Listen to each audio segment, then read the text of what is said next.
is good beer. Full Sail Limited Edition Lager. Recipe number 4.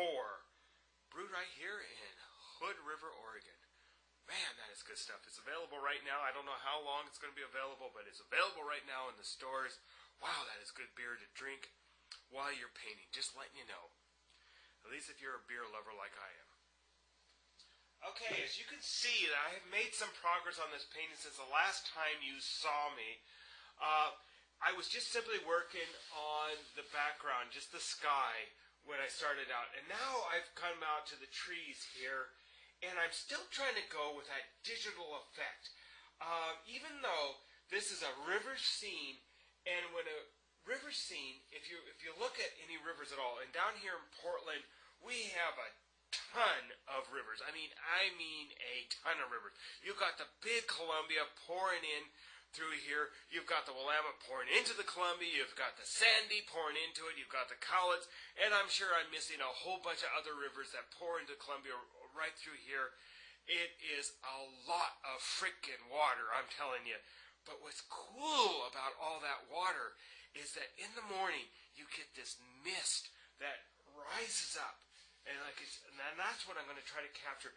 I'm going to try to capture that softness. But even though I'm going to go with this digital background, and let me just bring that cam a little closer so you can see what I'm talking about. Notice how I got all these little squares. And there's got to be a subtleness to it. But yet, at the same time, as I get further away, it gets darker as it gets away from the sunlight source here.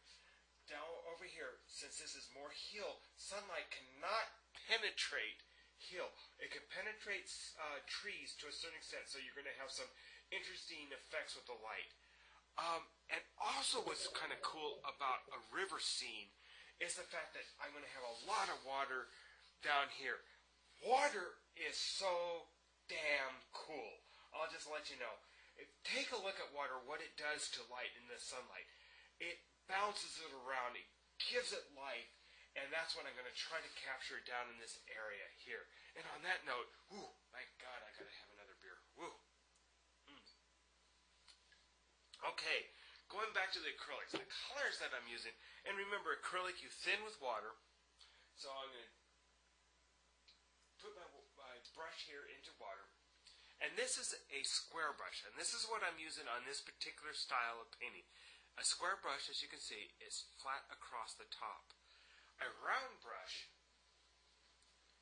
is obviously more rounded, and that's why they call it a rounded brush.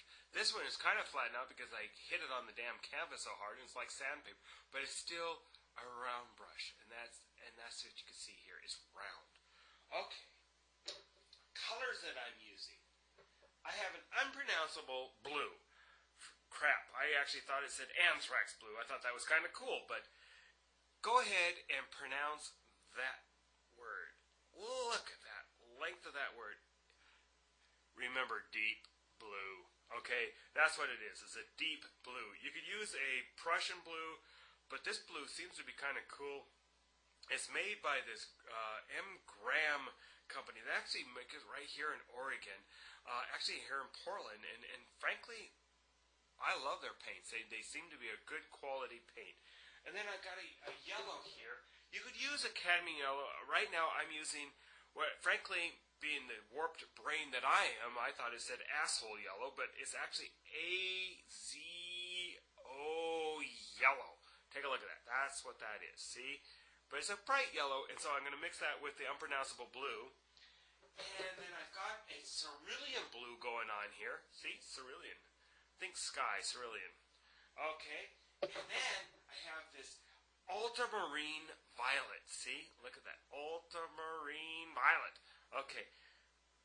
That's color. Just be careful with this one because you could screw up a painting really easily with this one because it is such a wild color. It's just strong. It will take over everything. So just be careful how much you use this one. I'm also using a cadmium red. There you go, see the cadmium red? And that's also another Graham production here. And then I use a titanium white just to kind of balance out the things here. Titanium white. and that's what I'm using here. Okay, so I'll shut up now and actually paint a little bit. I'm sticking my square brush into this water here. And I got my little titanium white going on here. A little bit of the unpronounceable blue. A little bit of that cerulean blue. That's more pronounceable. But back to the unpronounceable blue. Just mixing that in there. And then I've got the asshole. Oh, I'm sorry. I shouldn't have said asshole yellow. Azo yellow. And I'm going to do that. There you go. Mixing that in there. And a little more titanium white. That's what I'm doing. Okay. And I'm going to work on that. And look at that. See? I don't know if you can see that. And the key here on a painting, you don't ever want to be using thin paint. Don't skimp on the paint, because years after you do this painting, you're going to like, oh, God, look where I skimped on that damn paint. You don't want to do that, just to let you know. But, you know, you want to do that, because God knows I've done enough of those paintings, and you're like, you'll see them years later, oh, God, look at, I could actually see the damn canvas. But painting as we go. And you kind of just want to move all over the place with this thing. And on that note, you know, I got to kind of stop, because unfortunately YouTube only has so long that it will download. And I'm going to drink a little more of my beer. Damn, that's fine beer. Mix yourself a cocktail. Pour yourself your glass of wine, a red wine, white wine, whatever you like.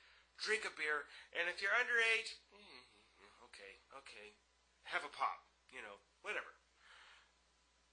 Take it easy. Enjoy painting, because that's what all painting is about, is enjoyment. Either looking at it or enjoyment painting it.